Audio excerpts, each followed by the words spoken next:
Halo semuanya, selamat datang kembali di segmen analisa. Kembali kita update terkait dengan persidangan kasus Brigadir Joshua. Beberapa waktu lagi kita akan mendengarkan tuntutan dari jaksa penuntut umum untuk para terdakwa. Kalau nggak salah di hari Rabu nanti, yang pertama kali akan dibacakan tuntutannya adalah untuk terdakwa Barada Richard Eliezer. Lantas, apakah tuntutan dari jaksa tersebut akan mempengaruhi putusan hakim nanti, Anjas? Karena bisa nggak sih hakim itu menjatuhkan hukuman misalnya hukumannya mati gitu. Padahal jaksa penuntut umum tidak memberikan tuntutan mati atau tuntutannya hanya 20 tahun penjara. Apakah bisa seperti itu? Nah, misalnya kalau aku lihat dari beberapa sumber artikel yang telah aku baca, rujukan majelis hakim dalam memutus perkara adalah surat dakwaan jaksa, bukan surat tuntutan. Jadi surat dakwaan itu adalah sebagai guidance secara keseluruhan. Penjatuhan hukuman pemidanaan terhadap seorang terdakwa sepenuhnya bergantung pada penilaian dan keyakinan majelis hakim terhadap bukti-bukti dan fakta yang terungkap di persidangan. Sesuai pasal 193 ayat 1 KUHP, jika pengadilan berpendapat bahwa terdakwa bersalah melakukan tindak pidana, maka pengadilan menjatuhkan pidana kepadanya. Majelis hakim dapat menjatuhkan putusan lebih rendah, sama, atau lebih tinggi dari rekuisitor penuntut umum. Putusan majelis hakim yang melebihi tuntutan dari jaksa secara normatif tidak melanggar hukum acara pidana. Jadi dalam praktiknya sudah berkali-kali hakim menjatuhkan pidana penjara lebih tinggi dari yang dituntut jaksa. Bahkan selain penjara, majelis hakim beberapa kali menaikkan jumlah denda atau uang pengganti yang harus dibayarkan terdakwa. Jadi sebenarnya pembacaan tuntutan dari JPU itu boleh dibilang hanyalah birokrasi. Setuju nggak sih kalau seperti itu? Karena ada sebagian masyarakat yang berpikir kalau jaksa nanti nggak berani membacakan tuntutannya adalah hukuman maksimal untuk para terdakwa, terutama Ferdy Sambo dan juga Putri Chandrawati, artinya ya hakim tidak bisa memberikan hukuman maksimal. Ternyata kan tidak seperti itu. Itu semua tergantung dari keyakinan hakim dan juga dengan alat bukti atau fakta yang ada di persidangan. Nah, hari ini juga kita melihat ada keterangan dari Ricky Rizal atau Bribka Ricky Rizal yang juga terkena pasal 340 bagian dari pembunuhan berencana. Tuntutannya apa ya kira-kira yang akan diberikan ke dia nanti? Kalau untuk Barada Richard Eliezer, sepertinya dugaanku ya, JPU akan memberikan tuntutan adalah hukuman penjara. Yakni adalah 20 tahun penjara. Sepertinya seperti itu kalau aku melihat aroma-aroma dari persidangan. Tetapi kan tidak usah khawatir karena dia statusnya sebagai JC atau Justice Collaborator. Jadi akan ada banyak pengurangan pada saat hakim nanti memutuskan hukuman untuk Barada Richard Eliezer. Tapi kalau untuk Ricky Rizal seperti apa? Nah, ini sepertinya aku melihat dalam persidangan hari ini, Ricky Rizal juga sudah mulai oportunis. Apa itu maksudnya? Dia mulai mengatakan hal-hal yang menyelamatkan dirinya walaupun akan menjatuhkan Ferdy Sambo. Dalam keterangan hari ini, pada saat hakim bertanya tentang peristiwa di Saguling, pada saat dia mengatakan bahwa saya menolak untuk melakukan penembakan ke Joshua. Jadi ceritanya adalah begini, saya waktu di lantai 3 mau bertemu dengan Pak Sambo, saya memang langsung masuk ke dalam ruangan lantai 3 di ruang meeting tersebut, tetapi biasanya kami para ajudan itu sebelum masuk kami tidak pernah masuk ke sana, tidak diizinkan secara langsung masuk kecuali hal tertentu. Biasanya para ajudan itu menunggu di depan pintu lift. Ternyata di pintu liftnya itu ada depan pintu masuknya ada sidik jari. Begitupun juga di ruangan lantai 3 tersebut. Tetapi karena di hari itu tanggal 8 Juli 2022 pintunya tuh terbuka setengah. Kemudian Ricky Rizal mendengar suara dari Pak Ferdy Sambo dengan seperti itu. Kesannya adalah meminta dia untuk masuk. Makanya dia langsung masuk ke dalam dan bertanya, ada apa Pak gitu? Kenapa panggil saya? Kemudian dia duduk dan dia tanya, dia ini adalah Sambo ya, tanya ke Ricky Rizal, ada kejadian apa di Magelang? Dia tidak tahu jawabannya. Kemudian Sambo menangis dan emosi. Ibu sudah dilecehkan Joshua.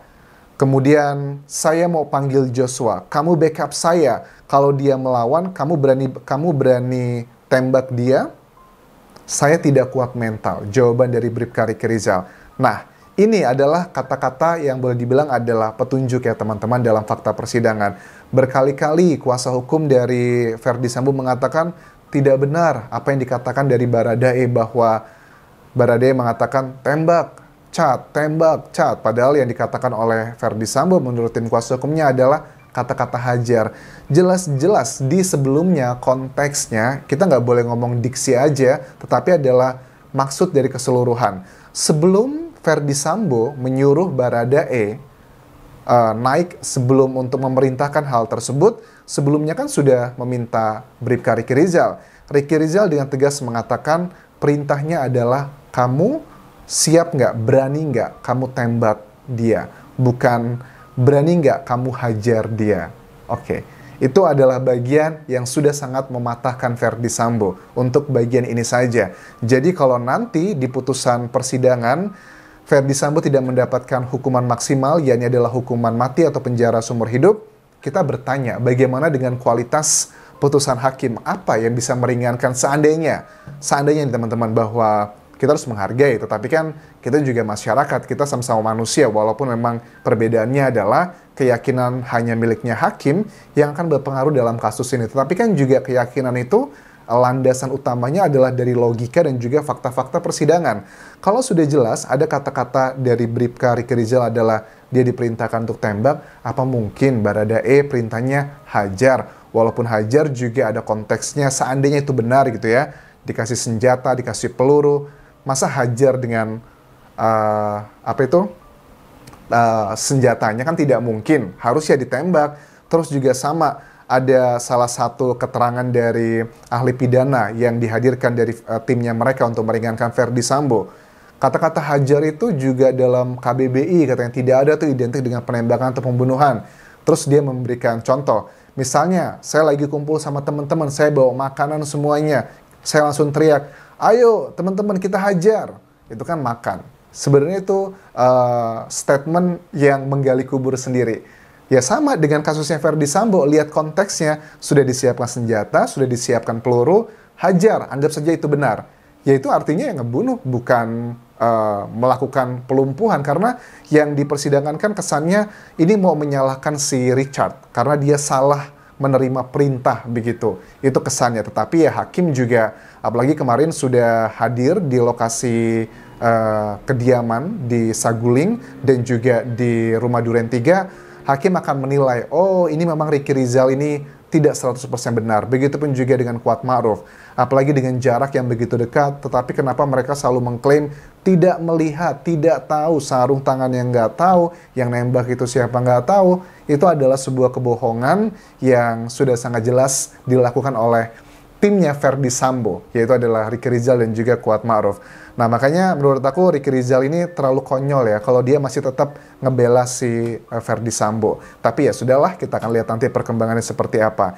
Kemudian juga tentang lift di Saguling tersebut dikatakan bahwa tidak ada aturan memakai lift tersebut, artinya cukup dekat dengan satu sama lainnya, tetapi mereka sudah punya batasan karena ada sidik jari itu teman-teman. Jadi kan kalau mereka mau ke ruangan tengah atau ke lantai 3, liftnya memang tidak ada sidik jari, tetapi ada pintu sebelumnya itu ada sidik jari dan gak semua orang bisa masuk ke sana. Kira-kira ada apa itu? Karena di bagian itu juga kita ketahui Riki Rizal juga mengatakan setuju dengan Linier, dengan Baradae, bahwa dia ini memang diberikan HP, iPhone, terus juga ada amplop berisi uang yang 500 juta rupiah masing-masing dan 1 miliar untuk Riki Rizal dalam bentuk uang mata uang asing. Itu kan sudah sangat confirm ya, ada 2 alat bukti yang sudah mengarah ke sana, yaitu bisa. Kalian tanyakan ya, anjas alat bukti itu kan ada keterangan saksi, keterangan ahli, keterangan terdakwa, petunjuk, dan juga surat. Kalau untuk isu mengenai bantahannya PC dan juga FS, saya tidak pernah menjanjikan uang. Kan sudah ada keterangannya siapa? Riki Rizal, ada keterangannya Baradae. Apakah ini sudah 2 alat bukti? Iya dong, setahu aku dua-duanya ini sudah terhitung 2 alat bukti, walaupun dalam bentuk jenis yang sama, yakni adalah keterangan saksi yang merupakan terdakwa juga. Jadi jangan, aku dulu juga sempat berpikir ya, apakah harus 2 alat bukti itu berbeda? Kan tidak ada keterangan 2 alat bukti itu alat bukti yang sama atau yang berbeda, kan tidak ada keterangan detailnya. Apa aja juga boleh, yang penting masuk dalam kategori ini. Kemudian juga tentang sebenarnya PC tahu nggak sih diberikan HP dan juga uang tersebut? Sebenarnya tahu teman-teman, walaupun Ricky Rizal mengatakan di sini pada saat diberikan HP tersebut memang ada ibu karena alasannya HP tersebut akan disita, jadi kalian kan akan butuh handphone nih, makanya dia mengambil HP tersebut dan mengganti nomor yang lama di HP lama dipindahkan. Tetapi pada saat ditanya nih sama Yang Mulia Hakim ke Ricky Rizal, lantas pada saat Ferdy Sambo memberikan amplop untuk mengiming-imingi tersebut, adakah Putri Chandrawati? Dikatakan, oh, Ibu PC saat itu sedang keluar, tetapi keluar masuk. Artinya apa? Kan tidak ada yang disembunyikan. Artinya juga Putri Chandrawati mengetahui, walaupun dia bolak-balik, tetapi kan rumah di Saguling itu bukan rumah yang gede-gede banget ya, kecil. Jadi Putri Chandrawati juga walaupun tidak berada di eksekusi yang mungkin hanya 1 menit, 2 menit tersebut, pemberian uang tersebut, dia kan mengetahui karena menurut kan logikanya gini, apakah mungkin Ferdy Sambo yang menyiapkan amplopnya? Ada possibility yang sangat kuat yang menyiapkan amplop, ada 3 amplop untuk KM, RR, dan juga Eliezer, itu adalah Putri Chandrawati. Bahkan kan mengenai senjata juga menurut versinya Baradae, si PC juga ngebantu ya, menunjukkan lemari, menyiapkan senjata juga, ngambilin, itu juga dilakukan. Jadi menurut aku dugaan sangat kuat, Putri Chandrawati memang tidak menyaksikan secara langsung, tetapi dia mengetahui dan mungkin saja dia yang menyiapkan uang tersebut. Oke, terus kalau mereka masih mengelak bahwa mereka tidak memberikan uang tersebut, yaitu adalah hak para terdakwa. Dan aku yakin sekali dengan 2 alat bukti yang sudah mengarah ke sana, itu sudah kategori fakta. Makanya kalau nanti untuk PC dan juga FS, mereka tidak mendapatkan hukuman maksimal, kita masyarakat Indonesia yang masih punya logika baik, berpikir sehat, ada apa ini? Kenapa tidak diberikan hukuman maksimal jika itu adalah putusannya nanti? Kita terus update, kita terus kawal kasus ini hingga nanti tuntas. Dan terima kasih sudah menonton. Tinggalkan like dan juga komen, serta subscribe channel YouTube ini, juga follow Instagram dan Facebook page Kodian Jasa Asmara. Sampai jumpa.